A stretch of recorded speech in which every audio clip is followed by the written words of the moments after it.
नमस्कार दोस्तों, मैं पंकज फौजदार, आपके वीजी एजुकेशन पे आपका स्वागत है। तो लास्ट क्लास में आपको सिलेबस डिस्कस किया था आरपीएससी सेकंड ग्रेड का मैथ का। ठीक है, तो आज अपन जीरो लेवल से स्टार्ट करते हैं। अपना कौन सा जो सेकेंडरी वाला पार्ट होता है, अपना कौन सा नंबर सिस्टम। ठीक है, संख्या पद्धति। देन उसके बाद हम सीनियर सेकेंडरी को लेंगे, देन ग्रेजुएशन वाले पार्ट पर आएंगे। तो सबसे पहले मैं शुरुआत करूँ किसकी, नंबर सिस्टम की।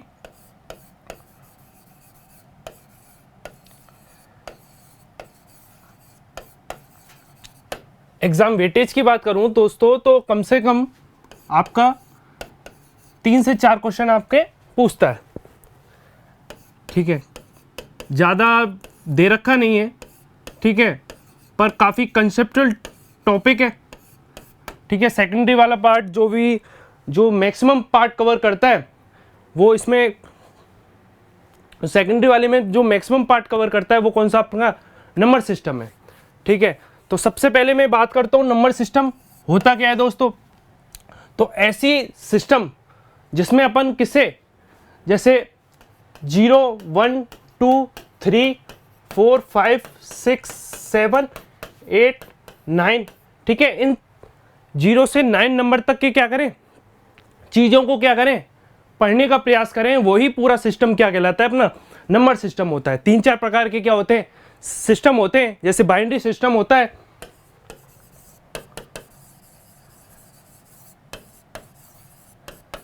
जिसको द्विचौरी पद्धति कहते हैं।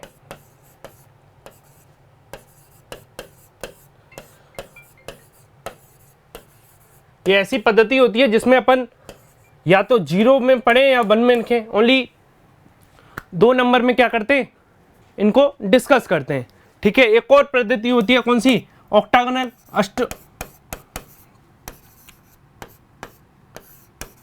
अष्टगोनल पद्धति। ये ऐसी पद्धति होती है जिसमें अपन क्या 8 नंबरों का डिस्कशन करते हैं। ठीक है, तो ये कहानी होती है, पर अपने सिलेबस में क्या दे रखा है दोस्तों, ओनली संख्या पद्धति के बारे में दे रखा है, नंबर सिस्टम के बारे में देख रहा है। ठीक है, ये अगर टाइम मिला तो इन चीज़ों को मैं जरूर डिस्कस कर दूंगा आपसे। तो सबसे पहले बात कर रहे हैं दोस्तों किसकी, आपकी नंबर सिस्टम की बात करते हैं।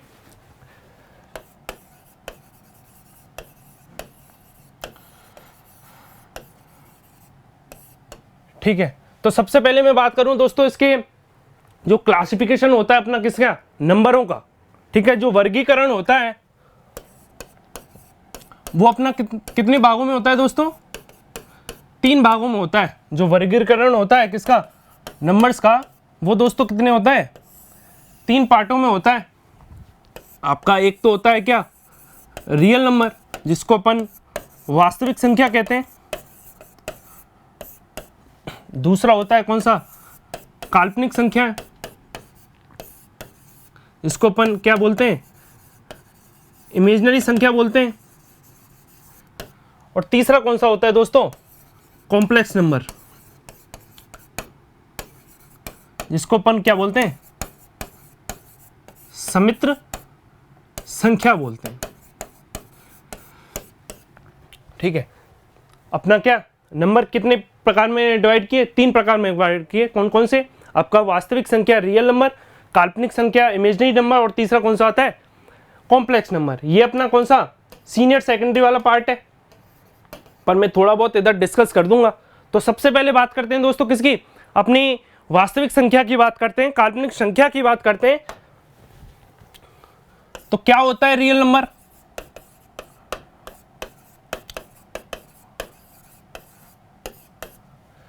ऐसी संख्याएं जो क्या रेखाखंड पे,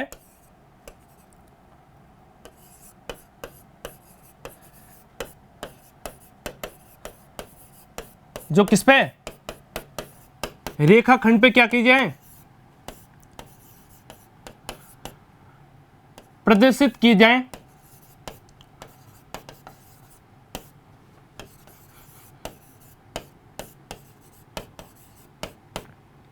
उन्हीं को क्या बोलते हैं अपन, वास्तविक संख्या बोलते हैं। जैसे मैं क्या बोलूं, कोई भी क्या ले ली, ये रियल नंबर ले ली।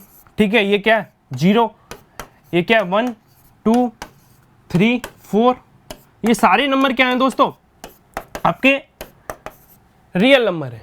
ठीक है, इतनी बात क्लियर है। जैसे कोई भी चीज़, किसी भी नंबर लेना है, जैसे √2, ठीक है, पाई की वैल्यू 2.13, ये सारी चीज़ें इस पर शो नहीं की जा सकती, तो ये क्या है, एक इमेजिनरी नंबर में आ जाती हैं, काल्पनिक संख्या में आ जाती हैं।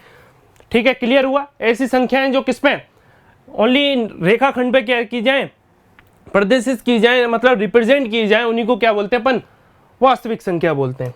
ठीक है, अब बात करते हैं दोस्तों किसकी, मैं थोड़ा सा और बैक आऊंगा, वास्तविक संख्या को और विस्तार में पढ़ेंगे, पर आगे की चीजों को पढ़ लेते हैं। दूसरी कौन सी आती है दोस्तों, काल्पनिक संख्याएं।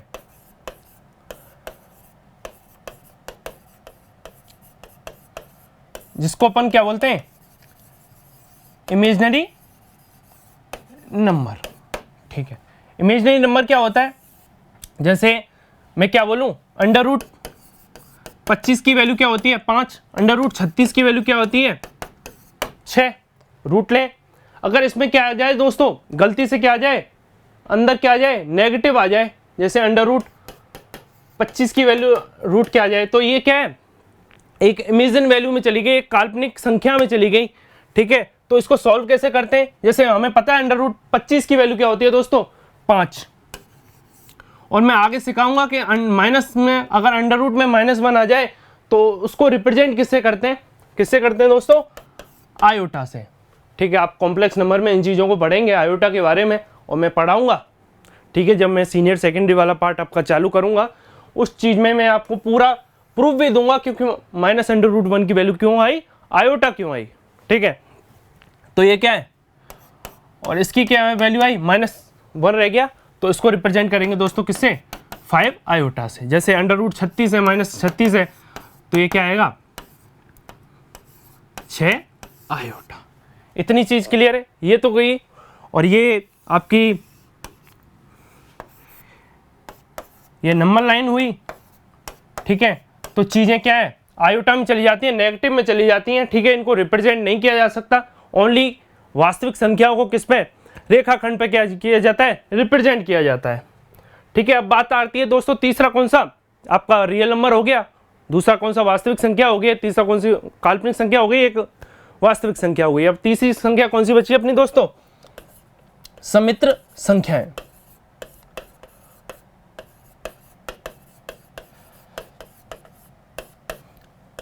समित्र संख्या क्या होती है दोस्तों, ऐसी संख्याएं जिसमें अपनी वास्तविक संख्या भी आए और काल्पनिक संख्या भी आए। जैसे इसको रिप्रेजेंट किससे किया जाता है दोस्तों, प्रदर्शित किससे किया जाता है, जेड से। इसमें कौन कौन सी वैल्यू आती है आपकी, एक तो रियल नंबर भी आता है, ठीक है, वास्तविक संख्या भी आती है, और दूसरी कौन सी, इमेजिनरी नंबर भी आती है। जैसे इमेजिनरी नंबर को वास्तविक संख्या क्या ले ली 4, और ये क्या ले ली 4, इसको किससे रिप्रेजेंट करते हैं, आयोटा से। तो ये क्या आ गया, तो ये पूरा कॉम्प्लेक्स क्या बन गया, ये बन गया पूरा क्या, समित्र संख्या बन गई, जिसमें आपका इमेजिनरी पार्ट भी आया और कौन सा आपका काल्पनिक भाग भी आए। ठीक है, तीनों चीजें क्लियर हैं। अब मैं थोड़ा सा और चीजों को क्या वापस अपने क्या वास्तविक संख्या पे आते हैं। ठीक है, जहां से हमने चालू किया था रियल नंबर को, तो रियल नंबर को क्या है, जैसे मैं कोई भी क्या ले लूं, रेखाखंड ले लूं। ठीक है, ये क्या ले ली मैंने, नंबर लाइन ले ली, जैसे 0 1 2 3 4 5, ये क्या है, पूरी वास्तविक संख्या है। और मैं क्या ले लूं दोस्तों, इधर एक क्या लगाऊं, एक छोटा सा क्या लगाऊं, लेंस लगाऊं। ठीक है, आप छोटी क्लासों में देखते होंगे, एक स्केल होता था बच्चों के प्रैक्टिकल के लिए, एक छोटा सा वो लेंस मंगाते थे। ठीक है, उससे क्या है, आग जलाने की भी कोशिश करते थे। ठीक है, कागज लगा के। ठीक है, तो वही वाला मैंने क्या लिया है, लेंस लगाया है। तो क्या है, उसमें स्केल के बीच में क्या है, पॉइंट दे रखे होते हैं, छोटे छोटे छोटे छोटे। ठीक है, तो वो लेंस लगाएंगे तो उसमें क्या है, बड़े दिखने लगते हैं। ठीक है, जैसे ही आज स्केल उठाना और उसमें देखना कि छोटे छोटे छोटे छोटे 2 सेंट 1 और 2 के बीच में, और किसी भी 2 संख्याओं के बीच में छोटे छोटे क्या बने होते हैं, पॉइंट बने होते हैं। ठीक है, जैसे ही मैं इसके लेंस लगाऊंगा तो इसमें क्या है, छोटे छोटे पॉइंट मिलेंगे। तो उसमें 1.1, 1.2, 1.3, 1.4, ठीक है, 1.5, 1.6, 1.7, 1.8, 1.9 और ये क्या होगा, 2 तक होगा। ठीक है, ये तो क्या है। और फिर मैं एक और लेंस लगाऊंगा, फिर ये और बढ़ जाएगा 1.1, 1.12, 1.13, ठीक है, कहाँ तक जाएगा, 2.0 तक जाएगा। ठीक है, जैसे ही मैं लेंस लगाते लगाते गया, जैसे तो संख्याएं डेसिमल पॉइंट क्या गया, बढ़ते गया। तो एक सवाल क्वेश्चन ये भी बनता है, ठीक है, कि अगर दो नंबरों के बीच क्या मैं संख्या काउंट करूं, ठीक है, तो कितनी आएंगी। तो क्या है, 2 पॉइंटों के बीच लेंस लगाया तो ये इसमें डेसिमल में चला गया, फिर डेसिमल में चला गया, फिर डेसिमल में चला गया। तो ये दो संख्याओं के बीच अगर क्वेश्चन पूछा जाए तो कितनी संख्या होती है दोस्तों, अनंत संख्या होती है। ठीक है, अगर कितनी इनडेफिनेट नंबर्स पाए जाते हैं किन्हीं भी दो नंबर के बीच में। ठीक है, आप कोई भी क्वेश्चन वगैरह पूछ लेता है कभी कभी। ठीक है, फिर मैं क्या करूं, जैसे हम नंबर लाइन को देख रहे थे, ठीक है, तो एक पूर्णांक वैल्यू से किसमें, एक दशमलव वैल्यू में चलेगी, फिर दशमलव वैल्यू में चलेगी। तो मैं एक क्लासिफिकेशन कर सकता हूं दोस्तों, किसका, आपके वास्तविक संख्या का क्या कर सकता हूं, क्लासिफिकेशन कर सकता हूं। ठीक है, तो आपका जो रियल नंबर का क्लासिफिकेशन है, वास्तविक संख्या का क्लासिफिकेशन है, मैं दो भागों में कर सकता हूं। आपका एक क्या, डेसिमल वाला पार्ट यानी दशमलव, और दूसरा कौन सा होता है, इंटीजर यानी पूर्णांक वैल्यू। ठीक है, और डेसिमल में भी क्या है, दो पार्टों में डिवाइड हो रहे थे। एक तो क्या, शांत संख्या, एक पॉइंट के बाद क्या संख्या रुक रही जाए, फिर लेंस लगा रहे थे तो क्या संख्या बड़ी होती जा रही थी। एक तो क्या, टर्मिनेटिंग विल नंबर यानी शांत संख्याएं, और दूसरी कौन सी, नॉन टर्मिनेटिंग यानी अशांत संख्याएं।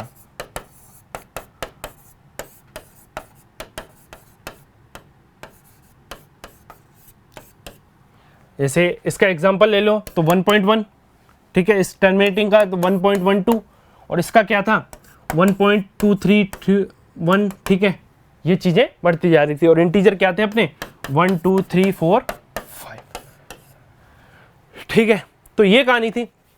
और मैं एक और क्लासिफिकेशन करूं, जो अपना आपका नंबर सिस्टम में पहला जो क्या दे रखा है, टॉपिक दे रखा है, कौन सी, रेशनल और इनरेशनल वैल्यू। तो कहानी इधर मैं टेकना चाह रहा था कि कहां से चीजें निकल के आई। एक और क्लासिफिकेशन होता है अपना कौन सा, रियल नंबर में, रेशनल नंबर और अप्रमेय संख्या और प्रमेय संख्याओं में। ठीक है, प्रमेय संख्या क्या होती है दोस्तों, ऐसी संख्याएं जिनको अपन क्या P/Q में लिख सकते हैं। जैसे कोई भी संख्या जो क्या है 3/9 है, तो ये इजीली कट जाए, तो ये क्या हुई, प्रमेय संख्या हुई। ठीक है, ऐसी संख्याएं जिनको अपन क्या P/Q में नहीं लिख सकते, जैसे e की पावर 1। ठीक है, जैसे क्या पाई की वैल्यू क्या आती है 3.9111, इसको क्या अपन P/Q में नहीं लिख सकते।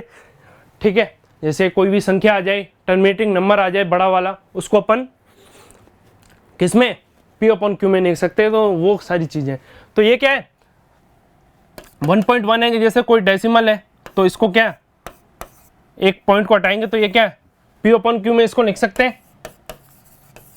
ठीक है, इंटीजर है, इसको 1/1, जैसे इसको भी किसमें P/Q में लग सकते हैं।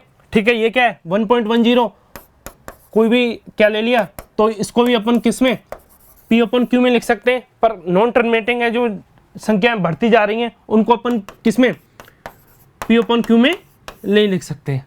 तो ये क्या है, तो एक और क्लासिफिकेशन हुआ अपना कौन सा, रियल नंबर का, वास्तविक संख्या का। आपका कौन सा, एक रेशनल नंबर में और प्रमेय संख्या में, और दूसरा कौन सा हुआ दोस्तों, इरेशनल नंबर में, जिसको अपन क्या बोल सकते हैं, अप्रमेय संख्या है। अप्रमेय संख्या में कौन कौन सी वैल्यू आ रही थी दोस्तों, कौन से, नॉन टर्मिनेटिंग यानी अशांत संख्याएं वाली, ठीक है। और रेशनल संख्या में कौन कौन सी आ रही थी दोस्तों, आपकी एक तो आ रही थी पूर्णांक वैल्यू इंटीजर, दूसरी कौन सी आ रही थी डेसिमल, और तीसरी कौन सी आ रही थी टर्मिनेटिंग यानी शांत संख्याएं, ठीक है। तो ये क्या हुआ, एक वास्तविक संख्या का फाइनल क्लासिफिकेशन हुआ, ठीक है। कहां से चले थे, मैं एक बार और रिपीट करता हूं चीजों को, ठीक है। चीजों को माइंड में क्लियर रखना, क्योंकि इन चीजों में क्या है दोस्तों, कंफ्यूजन हो जाता है, ठीक है। सबसे पहले हमने बात की थी किसकी, आपकी नंबर सिस्टम की बात की थी, जिसमें अपने क्लासिफिकेशन किया था किसमें, 3 नंबर में, एक रियल नंबर, एक इमेजिनरी नंबर, और तीसरा कौन सा, कॉम्प्लेक्स नंबर। रियल नंबर क्या होता था, वास्तविक संख्या क्या होती थी, ऐसी संख्या जिसमें अपन क्या रेखाखंड पे क्या की जाए, रिप्रेजेंट की जाए, ठीक है। काल्पनिक संख्या क्या होती थी, ऐसी संख्या जिसके अंडर रूट में क्या आ जाए, नेगेटिव आ जाए, या उन चीजों को क्या नंबर रेखा पे क्या रिप्रेजेंट नहीं कर सकते। तीसरी संख्या कौन सी थी दोस्तों, कॉम्प्लेक्स नंबर, ऐसी संख्या जिसमें अपनी वास्तविक संख्या भी आए और कौन सी काल्पनिक संख्या भी आए। फिर अपने क्या रियल नंबर को पढ़ा था, क्या की थी, एक रेखा ली थी जिसमें अपने के क्या एक स्केल के बीच क्या लगाया था, लेंस लगाया था, तो उसमें क्या है एक इंटीजर वाला पार्ट, एक पूर्णांक वाला पार्ट दोस्तों किसमें कन्वर्ट हो रहा था, किसमें डेसिमल वाले पार्ट में, ठीक है। नंबर बढ़ते जा रहे थे, ठीक है। तो एक क्लासिफिकेशन किया था, कौन कौन सा, एक तो डेसिमल वाले पार्ट में और एक कौन से इंटीजर वाले पार्ट में। डेसिमल वाले पार्ट में भी दो चीजों में क्या है चीजें टूट रही थी, एक आपकी शांत संख्या में टूट रही थी दोस्तों, और दूसरी कौन सी अशांत संख्या में टूट रही थी, ठीक है। फिर एक और क्लासिफिकेशन किया था प्रमेय संख्या और अप्रमेय संख्या में। प्रमेय संख्या कौन सी होती थी, ऐसी संख्या जिसमें अपन किसमें P/Q में लिखे जाएं, और अप्रमेय संख्या कौन सी होती है जिनको अपन P/Q में ले लिख सकते हैं, ठीक है। फिर जो डेसिमल पार्ट को अपन P/Q में लिख सकते हैं, टर्मिनेटिंग शांत संख्याओं को अपन P/Q में, पर नॉन टर्मिनेटिंग पार्ट को जो अशांत संख्या होती हैं जो बड़ी बड़ी इनको अपन किसमें P/Q में नहीं लिख सकते, ठीक है। और इंटीजर वाले पार्ट में भी। तो एक और क्लासिफिकेशन देखने को मिला था ये वाला, ठीक है। अब बात करते हैं दोस्तों किसकी, थोड़ा सा और आगे बढ़े। जैसे एक और चीज, छोटी छोटी चीज आती है, ये कॉन्सेप्चुअल टॉपिक है, ऐसी बात नहीं है कि आप कुछ लोगों को ऐसा लग रहा होगा कि सर बहुत बेसिक से पढ़ा रहे हैं, पर मेरा उसूल है दोस्तों, क्योंकि मैं जानता हूं कि चीज़ें बहुत पीछे छूट चुकी हैं। आप ग्रेजुएशन लेवल B.Ed वगैरह कर चुके होंगे, मेरे सामने बैठे हैं, तो इन चीज़ों को, ये बेसिक चीज़ें इनको थोड़ा सा भूल चुके हैं। लग रहा हूँ थोड़ा सा टाइम लूँगा, ठीक है, पर चीज़ें जो अपना बेसिक पॉइंट होता है, जो अपना होता है सेकेंडरी और सीनियर सेकेंडरी वाला पार्ट होता है दोस्तों, ठीक है। तो एक और वो होता है, छोटी छोटी चीज़ होती हैं, जैसे मैं क्या दो अप्रमेय संख्याओं को क्या करूं, ऐड करने की कोशिश करूं, तो हमेशा ही ऑलवेज क्या मिलती है, एक रेशनल संख्या मिलती है। जैसे 4 + √2 माइनस प्लस 4 जैसे माइनस 4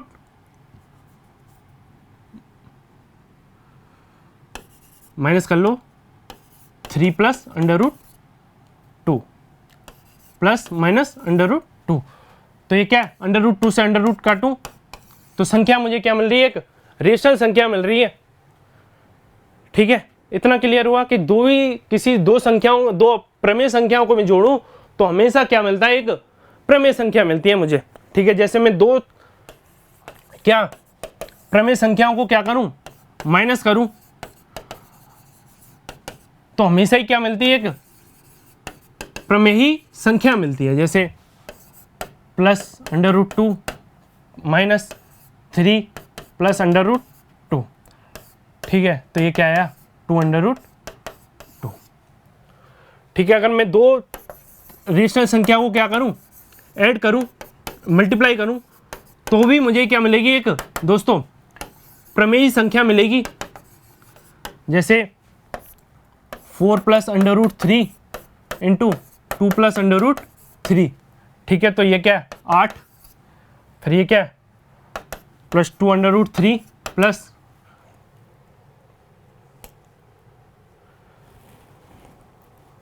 प्लस 3√2 प्लस ये कितना आपका 3। तो इसको सॉल्व करेंगे तो ये कितना आपका 11 प्लस 4√3। तो ये भी क्या मिली, एक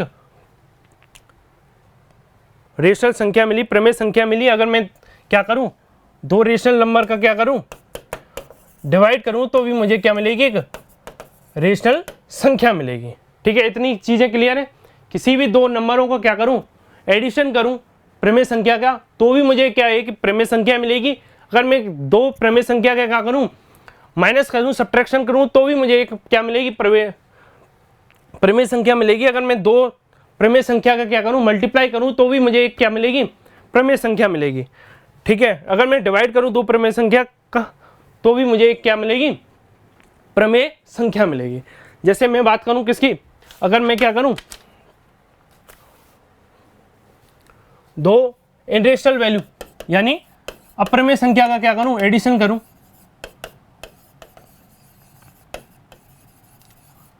तो मुझे क्या मिल सकता है, आपका रेशनल नंबर भी मिल सकता है। इधर चेकिंग वाला सिस्टम आ जाता है, इधर वैल्यू क्या करनी पड़ेगी, चेक करनी पड़ेगी। आपको प्रमेय संख्या भी मिल सकती है दोस्तों, और कौन सी, अप्रमेय संख्या भी मिल सकती है। जैसे मैं क्या बोलूं, जैसे 4 + √3 प्लस 2 - √3। जैसे मैं क्या करूं, दो रेशनल संख्या को ऐड करूं, तो ये क्या संख्या मुझे कौन सी मिल रही है, 6। तो ये क्या मिल रही है, एक मुझे क्या मिल रही है, प्रमेय संख्या मिल रही है। अगर मैं इधर क्या करूं,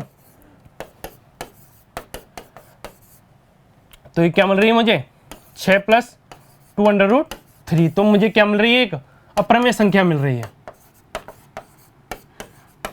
ठीक है, और इधर क्या प्रमेय संख्या मिल रही है। तो अगर दो क्या दे रखी है अपने को, इरेशनल वैल्यू दे रखी है, तो अपने को चेक करने की जरूरत है दोस्तों, या तो वो आपकी प्रमेय संख्या भी हो सकती है और कौन सी, अप्रमेय संख्या भी हो सकती है।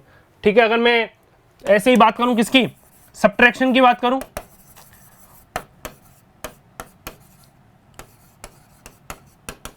अगर मैं दो अप्रमेय संख्या को क्या करूं, घटाऊं, तो भी मुझे क्या मिल सकती है, आपकी प्रमेय संख्या मिल सकती है और कौन सी, अप्रमेय संख्या मिल सकती है। ठीक है, अगर मैं गुणा की बात करूं, अगर दो इरेशनल वैल्यू को क्या करूं, मैं गुणा करूं, तो भी मुझे कौन सी, रेशनल नंबर मिल सकती है और कौन सी, इरेशनल वैल्यू मिल सकती है। अगर ऐसे ही डिवाइड करूं तो ये कहानी है। ठीक है, अब बात आती है किसकी,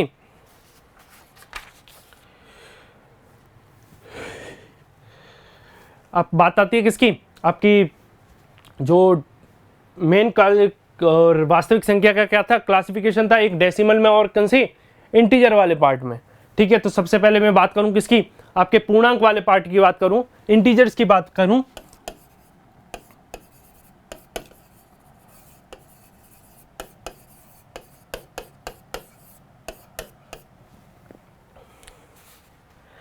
तो आपके पूर्णांक होते हैं वो आपके क्या,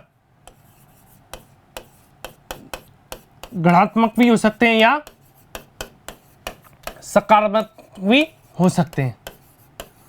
ठीक है, आपके जो पूर्णांक है वो या तो जैसे ये नंबर लाइन है, जैसे -4 -3 -2 -1, और ये क्या है 0, ये क्या है 1 2 3 और 4। तो ये वाले दोस्तों कौन से, आपके पॉजिटिव इंटीजर, ये क्या है 0 भी पॉजिटिव नंबर, और ये कौन सा, जो आपके नेगेटिव इंटीजर। ठीक है, अगर मैं इधर से 0 से शुरुआत करूं, तो ये आपके कौन से बन जाते हैं, होल नंबर यानी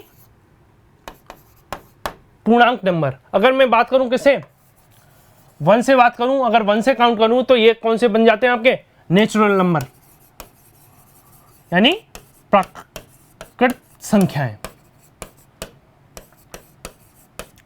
ठीक है, एक और संख्या आती है जिसमें कौन सी, प्राइम नंबर आती हैं, जो भाज्य संख्याएं आती हैं, ऐसी संख्याएं जो खुद के टेबल से डिवाइड और खुद से जिनके मल्टीपल क्या हो, गुणांक क्या हो, 2 हो, वो कौन सी होती हैं आपकी प्राइम नंबर।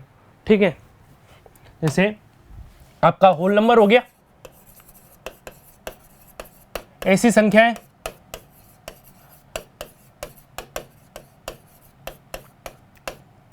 जो किससे शुरुआत हो, शून्य से क्या हो, उनकी शुरुआत हो, तो वो कौन से थे आपके होल नंबर थे। ठीक है, फिर दूसरा कौन सा पढ़ा था हमने, नेचुरल नंबर, प्राकृत संख्याएं, ऐसी संख्याएं जो अपन किससे 1 से शुरुआत हो रही थी, तो वो कौन से थे आपके नेचुरल नंबर थे। तीसरे कौन से आते हैं अपने प्राइम नंबर, यानी भाज्य संख्याएं। भाज्य संख्याएं कौन सी होती है दोस्तों, ऐसी संख्याएं जिनके क्या हो, मल्टीप्लाई 2 हो। जैसे आपका कोई भी ले लो 3, या तो वो 1 से डिविजिबल होगा या अपने खुद के टेबल से डिविजिबल होगा। इससे कौन सा है 5, या तो वो 1 से डिविजिबल है या कौन से 5 से डिविजिबल है। जैसे ले लो 7, तो या तो 1 से डिविजिबल है या 7 से। तो ऐसी संख्याएं या तो वो भाज्य हों किससे, 1 से भाज्य हों या खुद के अपने नंबर से भाज्य हों, तो उन्हीं को क्या बोलते हैं अपन, भाज्य संख्याएं बोलते हैं। भाज्य संख्याएं होती हैं, ठीक है, 3 प्रकार की होती हैं, 2 प्रकार की होती हैं, आपकी प्राइम नंबर होते हैं, एक को प्राइम नंबर होते हैं, सहभाज्य संख्याएं, और एक क्या होते हैं, ट्विन प्राइम नंबर।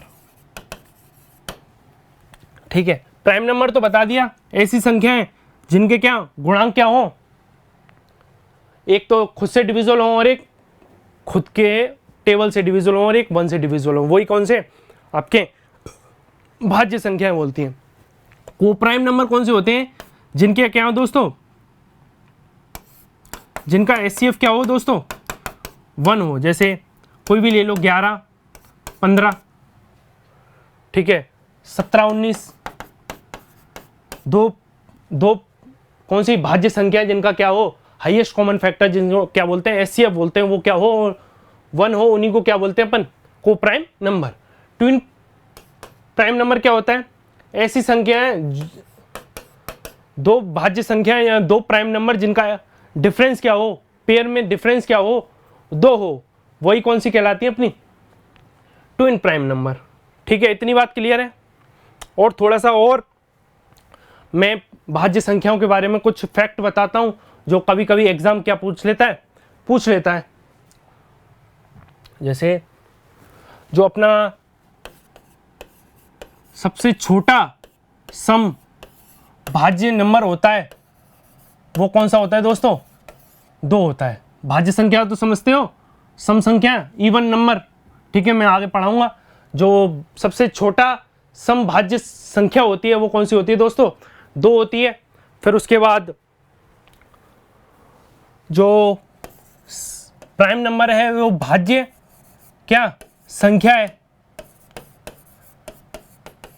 वो हमेशा किसके फॉर्म में होगी, 6n+1 की फॉर्म में या 6n+3 की फॉर्म में।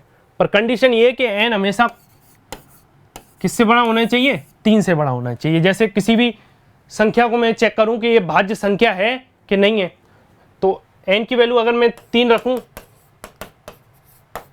तो ये कितना 18 और एक क्या 19 क्या हुआ है, एक भाज्य संख्या हुई, यानी प्राइम नंबर हुआ। ठीक है, तीसरा कौन सा आता है, जो आपके 1 से, ये भी छोटी चीजें पर ये एग्जाम में पूछ लेता है, 1 से 50 के बीच में कितने प्राइम नंबर होते हैं, 15 प्राइम नंबर होते हैं। कितनी आपकी 15 क्या होती हैं, भाज्य संख्या होती हैं। ठीक है, अगर मैं बात करूं किससे 50 से 100 के बीच में बात करूं कितनी भाज्य संख्या होती हैं, तो कितनी होती हैं दोस्तों, 10 प्राइम नंबर होती हैं। ठीक है, अगर मैं बात करूं 1 से 100 तक के बीच में कितनी भाज्य संख्या होती हैं, तो ये कितनी होती है दोस्तों, आपकी 25 भाज्य क्या होती हैं, संख्याएं होती हैं। ठीक है, ये 3 पॉइंट याद, 4 पॉइंट याद रखना। ठीक है, क्या क्या बताएं कि हमेशा भाज्य संख्या होगी, जो सबसे छोटा नंबर है किसमें, सम में, वो कौन सा है दोस्तों, 2 है। और भाज्य संख्या हमेशा किसकी फॉर्म में होगी, या तो 6n+1 की फॉर्म में होगी या 6n+3 की फॉर्म में होगी। पर कंडीशन ये है कि दोस्तों n की वैल्यू हमेशा किससे, 3 से ज़्यादा होनी चाहिए। तीसरी वाली पॉइंट क्या है, जो भाज्य संख्या होती हैं जो 1 से 50 तक के बीच में पूछे तो हमेशा क्या होती हैं, 15 होती हैं। अगर 50 से 100 तक के बीच में पूछे तो पूरी टोटल भाज्य संख्या होती हैं 10, और 1 से 100 तक के बीच में पूछे तो टोटल कितनी होती हैं दोस्तों, 25 क्या होती हैं, भाज्य संख्या होती है। तो ये कहानी थी। अब थोड़ा सा और पूर्णांक में पढ़े, इंटीजर्स में पढ़े, तो इंटीजर्स में 2 कहानी और आती है दोस्तों, किसकी, आपकी ऑड नंबर, और कौन सी, इवन नंबर, यानी सम संख्याएं, और कौन सी दोस्तों, विषम संख्याएं। ठीक है, तो सबसे पहले मैं बात करूं किसकी, सम संख्या की, तो ये हमेशा किसमें की फॉर्म में होंगी दोस्तों, 2n की फॉर्म में होंगी। जैसे n की वैल्यू कुछ भी रख लो, ठीक है, n की वैल्यू आप z में कहीं तक ही निकलो, तो 2 की पावर 1 रखो तो 2, फिर 2, 4, 6, 8, 10, जो क्या हो 2 का मल्टीपल हो, वही क्या कहलाएंगे, आपकी सम संख्याएं कहलाएंगे। फिर कौन सी, विषम संख्याएं, ऐसी संख्याएं जो हमेशा किसकी फॉर्म में हो, या तो 2n+1 की फॉर्म में हो या 2n-1 की फॉर्म में हो, वही कौन सी कहलाती हैं, आपकी विषम संख्या कहलाती हैं। जैसे 2 की पावर n की वैल्यू क्या रखूं, 2 रखूं तो ये क्या आया 5, 2 की वैल्यू क्या रखूं 4, 4 - 1 3, तो ये सारी क्या है, संख्याएं आपकी क्या है, विषम संख्याएं। और छोटी छोटी बात और मैं पढ़ूं किसमें, आपकी सम संख्या और विषम संख्या में, तो सबसे पहले कहानी आती है कि जैसे मैं 2 सम संख्याओं को क्या करूं, एडिशन करूं, मैं 2 सम संख्याओं को क्या करूं, जोड़ूं, तो रिजल्ट क्या मिलेगा। जैसे मैं क्या करूं, 2 सम संख्या लिखूं, 2 + 4, तो हमेशा ही क्या मिलेगी, एक सम संख्या देखने को मिलेगी। अगर मैं 2 सम संख्याओं को क्या करूं, माइनस करूं, जैसे 4 - 2, तो हमेशा ही क्या मिलेगी, एक सम संख्या मिलेगी। ठीक है, ये छोटी छोटी पॉइंट हैं दोस्तों में, आप ऐसा मत समझना कि सर थोड़ा सा बहुत ज़्यादा ही बेसिक से ले गए। ठीक है, यही इधर से ही आपकी क्या होती है, मैथ की शुरुआत हो रही है। आप दोस्तों एक शिक्षक बनने जा रहे हैं, तो छोटे बच्चों को जब आप चीज़ों को थोड़ा सा समझेंगे गहराई से, तो ही आप चीज़ों को क्या करेंगे, एक बढ़िया एक्सप्लेनेशन दे पाएंगे। ठीक है, और यही खास आदत होती है एक अच्छे शिक्षक की, कि चीज़ों को थोड़ा सा गहराई से पढ़ाए। ठीक है, चीज़ों को थोड़ा सा अंदर लेके पढ़ाए। ठीक है, अगर मैं बात करूं दोस्तों किसकी, 2 संख्याओं को क्या करूं, मैं क्या करूं, गुणा करूं। जैसे 2 × 2 तो ये क्या आएगा, 6, तो ये क्या आएगा, एक सम संख्या आएगी। अगर मैं बात करूं किसकी, 2 सम संख्याओं को क्या करूं, मैं डिवाइड दूं, तो जैसे 4 - 2, तो हमेशा ही क्या आएगी, एक सम संख्या आएगी। ठीक है, अगर मैं जैसे बात करूं, जैसे मैं क्या ले लूं, 2 ऑड इवन ले लूं, विषम संख्याओं को क्या करूं, मल्टीप्लाई करूं, जैसे 3 × 3, तो क्या आएगी, एक विषम संख्या आएगी। अगर मैं क्या करूं, 2 और संख्या का क्या करूं, ऐड करूं, ठीक है, जैसे 3 + 3, तो हमेशा ही क्या आएगी, एक सम संख्या आएगी दोस्तों। ठीक है, जैसे मैं 2 और संख्या का क्या करूं दोस्तों, क्या करूं, माइनस करूं, जैसे 3 - 3, जैसे क्या ले लो, 6 - 3, क्या ले लो, 5 - 3, तो क्या आएगा 2, हमेशा ही क्या आएगी, एक इवन संख्या आएगी। ठीक है, इतनी कहानी चीज़ें क्लियर है। और भी कहानी ले लो, जैसे मैं 2 ऑड नंबर, 2 विषम संख्या को क्या करूं, डिवाइड दूं। ठीक है, जैसे 6/5/3, तो ये क्या आएगी, एक डेसिमल में चली जाएगी। ठीक है, तो आपका ऑड भी आ सकता है और आपका विषम भी आ सकता है। ठीक है, जैसे मैं बात करूं किसकी, ऑड मल्टीप्लाई किसकी, इवन की। जैसे मैं एक विषम संख्या को किससे मल्टीप्लाई करूं, सम संख्या से मल्टीप्लाई करूँ तो और संख्या क्या होगी 5 और इवन संख्या क्या आएगी 2। तो हमेशा ही क्या आएगी दोस्तों, एक सम संख्या आपको क्या देखने को मिलेगी। ठीक है, जैसे मैं क्या करूं, एक विषम संख्या को और एक और से मल्टीप्लाई करूं तो 5 × 5 तो ये क्या है 25। तो एक विषम संख्या देखने को मिल रही है, क्या है आपको और संख्या देखने को मिलेगी। जैसे मैं क्या करूं, दो इवन संख्या के क्या करूं मल्टीप्लाई करूं, जैसे 2 × 2 तो क्या आएगी, एक सम संख्या देखने को मिलेगी। अब थोड़ा सा और कहानी को बढ़ाएं, जैसे मैं पावरों पे चले जाऊं, जैसे घातांक वगैरह पे चले जाऊं। जैसे मैं किसी भी क्या करूं सम संख्या, जैसे और नंबर की क्या करूं और ऊपर क्या हो सम संख्या हो और अंदर क्या हो ब्रैकेट में विषम संख्या हो। जैसे विषम संख्या क्या ले ली 3 ले ली और सम संख्या क्या ले ली 3, तो हमेशा ही क्या आएगी, एक विषम संख्या देखने को मिलेगी। ठीक है, जैसे मैं क्या करूं, एक क्या ले लूं सम संख्या ले लूं और ऊपर ही उसके पावर क्या ले लूं सम संख्या देखने को मिलेंगी। तो दोस्तों क्या मिलेगी, एक सम संख्या आपको क्या मिलेगी देखने को मिलेगी। ठीक है, तो ये कहानी थी आपकी जो क्लासिफिकेशन चला था दोस्तों, आपका जो वर्गीकरण किया था, जो इधर क्या होता है समाप्त होता है। मैं एक डायरेक्ट कंक्लूजन देता हूं। ठीक है, जैसे हमने शुरुआत की थी तो ये अपने क्या थे, सबसे छोटे थे कौन से, प्राइम नंबर। ठीक है, उसके अंदर क्या आ रहे थे, नेचुरल नंबर आते थे जो 1 से स्टार्ट हो रहे थे, जो प्राकृतिक संख्या हो रही थी। फिर कौन सी आ रही थी, होल नंबर, जो आपके किससे 0 से स्टार्ट हो रहे थे। फिर उसके बाद आ रहे थे क्या, आपके क्या इंटीजर। फिर उसके बाद क्या आ रहे थे, जो पूरा ये गहरा था वो किस में आ रहा था, आपके रेशनल नंबर में आ रहा था। ठीक है, और एक और क्या, जो ये क्या था इनरेशनल वैल्यू थी। और इन दोनों का सम क्या आ रहा था, एक रियल नंबर आ रहा था, यानी वास्तविक संख्या आ रही थी। तो ये पूरा मेन कंक्लूजन है दोस्तों किसका, एक वास्तविक संख्या का। ठीक है, अगर मैं किसी रेशनल नंबर और इनरेशनल नंबर को क्या करूं ऐड करूं तो हमेशा ही क्या मिलेगा, एक वास्तविक संख्या मिलेगी। ठीक है, इतनी चीज़ें क्लियर है। मैं थोड़ा सा और चीज़ों को क्या करूं क्लियर कर दूं। तो सबसे पहले हमने शुरुआत की थी वर्गीकरण, नंबर से शुरुआत किया था, नंबर सिस्टम पढ़ना शुरू किया था। तो नंबर सिस्टम क्या होता था, ऐसी संख्याएं जिनको अपन 0 से और किसे 9 तक के बीच में पढ़े तो वो क्या होता था, अपना नंबर सिस्टम होता था।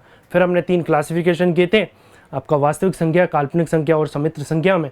वास्तविक संख्या क्या होती थी, ऐसी संख्या जो किस पे रेखाखंड पे क्या की जाए, प्रदर्शित की जाए। ठीक है, फिर आपका काल्पनिक संख्या थी ऐसी संख्या जिसके अंडर रूट में क्या आ जाए, नेगेटिव आ जाए, उन्हीं को अपन क्या बोलेंगे, एक काल्पनिक संख्या बोलेंगे। फिर क्या थी, समित्र संख्याएं। समित्र संख्या ऐसी संख्या कहलाती थी जिसमें अपनी वास्तविक संख्या भी और काल्पनिक संख्या भी हो। फिर हम थोड़ा सा और आगे बढ़े थे, किसमें, आपके वास्तविक संख्या में आगे बढ़े थे।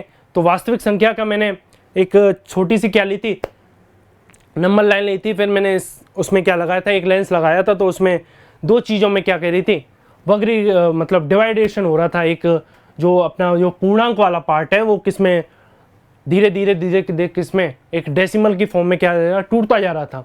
ठीक है, तो 2 क्लासिफिकेशन होते अपने, एक आपके पूर्णांक वाले पार्ट में और कौन सा, दशमलव वाले पार्ट में। और दशमलव वाले पार्ट में भी 2 क्लासिफिकेशन हुए दोस्तों, किसमें, आपके एक शांत संख्या में और कौन सा, अशांत संख्या में। ठीक है, फिर मैंने थोड़ा सा और आगे बढ़ा था उन चीज़ों को किससे, आपके प्रमेय संख्या और अप्रमेय संख्या से चीज़ों को क्या जोड़ने का प्रयास किया था।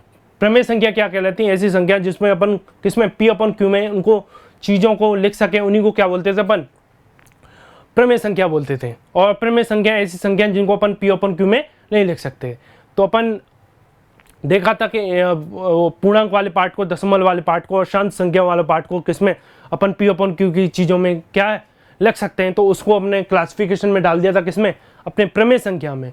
और जो जिसको नहीं लिख सकते, जो अशांत संख्या थी, जो लंबी लंबी चीज़ें जा रही थी, ठीक है, डेसिमल के बाद, उन्हीं को क्या किसमें अपने क्लासिफिकेशन किया था, किसमें, अप्रमेय संख्या में। ठीक है, फिर मैंने छोटी छोटी चीज़ें बताई थी कि अप्रमेय संख्या को अगर दो जो जोड़ें तो क्या बनेगा। ठीक है, ये छोटे छोटे रिजल्ट थे। फिर मैंने बात की थी किसकी, आपके जो मेन क्लासिफिकेशन पे आया था, जो वास्तविक संख्या के आपके जो डेसिमल वाले पार्ट पे और कौन से इंटीजर वाले पार्ट पे। डेसिमल वाले पार्ट पे क्या था वो मैंने छोड़ दिया था, अब मैं उसी को चालू करूँगा, क्योंकि डेसिमल वाला पार्ट थोड़ा सा क्या हो जाता है, ब्रॉड हो जाता है, थोड़ा सा लंबा हो जाता है। फिर मैंने बात की थी किसकी, आपके इंटीजर पार्ट की पे। इंटीजर में क्या क्या चीज़ें थोड़ी थोड़ी क्या कर रही थी, टूट रही थी। जैसे मैं एक नंबर लेखा को 0 से चालू हो तो वो क्या एक पूर्ण वैल्यू कहलाती है। ठीक है, होल नंबर कहलाते थे। अगर मैं 1 से चालू करूँ तो वो प्राकृतिक संख्या कहलाती थी। ठीक है, नेचुरल नंबर। फिर मैंने बात की थी किसकी, आपके भाज्य संख्या की बात की थी। भाज्य संख्या ऐसी संख्या है जो क्या हो 1 से डिवाइड और खुद के टेबल से क्या हो रही थी, डिवाइड हो रही थी। ठीक है, तो उन्हीं को क्या बोलते थे अपन, भाज्य संख्या बोलते थे। फिर छोटी छोटी मैंने चीज़ों को क्या है, भाज्य संख्याओं के बारे में पढ़ा था कि जो सबसे छोटा जो इवन संख्या होती है भाज्य संख्या वो 2, और उसके थोड़े थोड़े जो क्या थे फैक्ट थे वो चीज़ें डिस्कस की थी। ठीक है, फिर मैंने इंटीजर्स में बात की थी किसकी, सम संख्या और किसकी, विषम संख्या की। ठीक है, फिर मैंने छोटे छोटे जो पॉइंट बनते हैं, जो थोड़े से कॉन्सेप्टल टॉपिक हैं कि अगर दो संख्याओं को मैं क्या करूं, दो सम संख्याओं को जोड़ूं, दो विषम संख्याओं को जोड़ूं। ठीक है, तो वो छोटे छोटे रिजल्ट अपने क्या किए थे, गेन किए थे। फिर लास्ट में अपने क्या है, एक सर्कल के माध्यम से चीज़ों को क्या, जो मेन क्लासिफिकेशन था अपना किसका, वास्तविक संख्या का, वो मैंने क्या समझाने का प्रयास किया था। अब जो किसका, जो आपका रियल नंबर का है, जो सेकंड वाला पार्ट होता है, कौन सा, डेसिमल वाला पार्ट, उसको थोड़ा सा डिस्कस करते हैं। जैसे तो सबसे पहले मैं बात करूं किसकी, आपके डेसिमल की, यानी दशमलव वाले पार्ट की। जैसे दशमलव क्या होता है, जैसे मैं क्या ले लूँ 2.3 ले लूँ, 1.13, तो इसको डेसिमल में अगर मैं इसको सिंपल फ्रैक्शन की वैल्यू में रखूँ तो क्या है, एक पॉइंट के बाद क्या है 0 है, तो उसको क्या लिखूँगा मैं 23/10। अगर ये क्या है 1 पॉइंट है तो ये इसको क्या लिखूँगा मैं 11/10।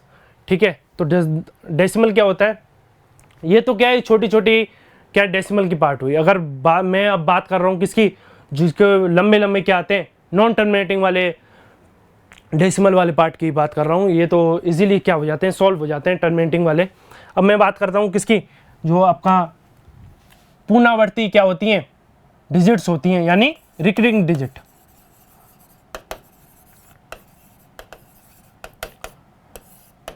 जैसे 0.3333। ठीक है, तो ये सारी संख्याएं होती हैं जो क्या है एक पॉइंट के बाद क्या है चीज़ों को रुके ना। ठीक है, अगर मैं इसको लिखने की बात करूं तो इधर क्या है, अनंत क्या है, 0 है, तो मैं कितने पॉइंट लगाऊं, तो इसको अगर डिवाइड करें सिंपली तो 3/1 से, अगर 3/1 से अगर मैं डिवाइड करूं तो ये क्या आएगा, एक अगर 1 को 3 से डिवाइड करूं तो ये क्या आएगा 1.3। ठीक है,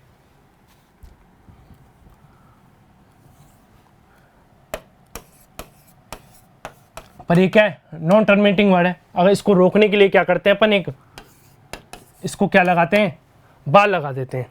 ठीक है, मैं एक पूरा मेथड बताता हूँ इसको कैसे, जो एक जो स्कूल लेवल पे इसको क्या है सॉल्व करते हैं, और कॉम्पिटिटिव लेवल, दोनों चीज़ों को मैं क्या अलग अलग करूँगा। ठीक है, जैसे इसको क्या मान लिया मैंने, x मान लिया। ठीक है, ये क्या मान लिया, एक इक्वेशन फर्स्ट मान ली। अब मैं मानता हूँ 0 के बाद कितने पॉइंट बाद अगर मैं इसको सिंपली तोड़ूं तो क्या 10 से मल्टीप्लाई करने पे क्या आ जाएगा,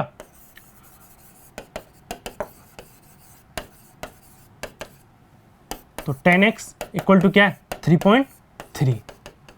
तो ये क्या आएगी, इक्वेशन सेकेंड आ गई। अगर मैं बात करूं दोनों को क्या करूं, मैं सब्ट्रैक्शन की बात करूं तो 10 में से x गया तो ये कितना 9x, और ये 3.3 में से ये पूरा ये वाला पार्ट कटेगा तो सिंपल पार्ट क्या बन जाएगा 3। तो x की वैल्यू क्या आएगी 3/9 यानी 1/3। ठीक है, ये तो क्या हुआ सिंपल मेथड। एक दो एग्जांपल और देख लो।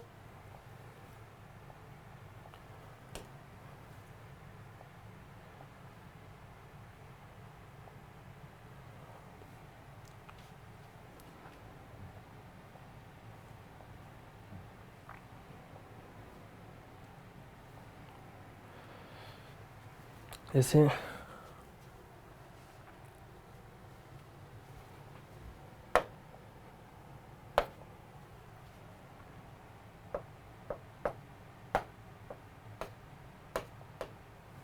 जैसे एक और एग्जाम्पल,